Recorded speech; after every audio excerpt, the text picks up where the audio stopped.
સુરત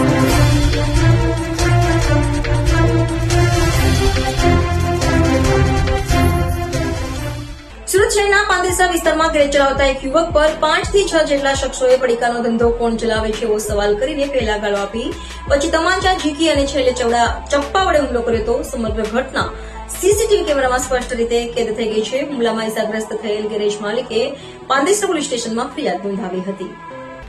ઇજાગ્રસ્ત થયેલા ફરિયાદ નોંધાવનાર વ્યક્તિ ઉમેશ પરમાનંદ કુશવાહ, ઉંમર વર્ષ 35, મૂળ બિહારના ગોપાલગંજ જિલ્લાના ચૈનપુર ગામના વતની છે અને હાલમાં સુરતના Pandesara plot number 295B Avirbhav society 2 ખાતે રહે છે. તેઓ ગેરેજ ચલાવવાનો ધંધો કરે છે. તારીખ 22 એપ્રિલ 2025 રોજ સાંજના લગભગ 5:30 વાગે ઉમેશ પોતાના ગેરેજ પર કામ કરી રહ્યા હતા ત્યારે સૂરજ ઉર્ફે દદ્દુ માનસિંગ નામના શખ્સે 2 સાથીઓ સાથે આવી ઉગ્ર પ્રશ્ન પૂછ્યો કે પડીકાનો ધંધો કોણ ચલાવે છે. આમ પૂછીને વિવાદનું વાતાવરણ ઉભું કર્યું. પછી તેમણે ઉમેશને ગાળો આપવાનું શરૂ કર્યું હતું અને બાદમાં તેના પર તમાચો ઝીક્યો હતો. સ્થિતિ એટલી વણસેલી કે સૂરજ ઉર્ફે દદ્દુએ उमेशना जमना पगना घूंटण नीचेना भागमां चप्पू वडे घातक हुमलो कर्यो हतो. खड़ा था चुपचाप.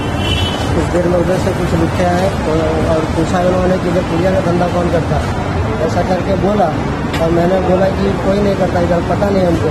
इतने में मारना चालू कर दिए और बाद में मारने के बाद से घाव निकाल करके चाकू निकाल करके पैरों में मार दिया और काफी मुक्का मारा. कब हुआ है? 5:30 बजे.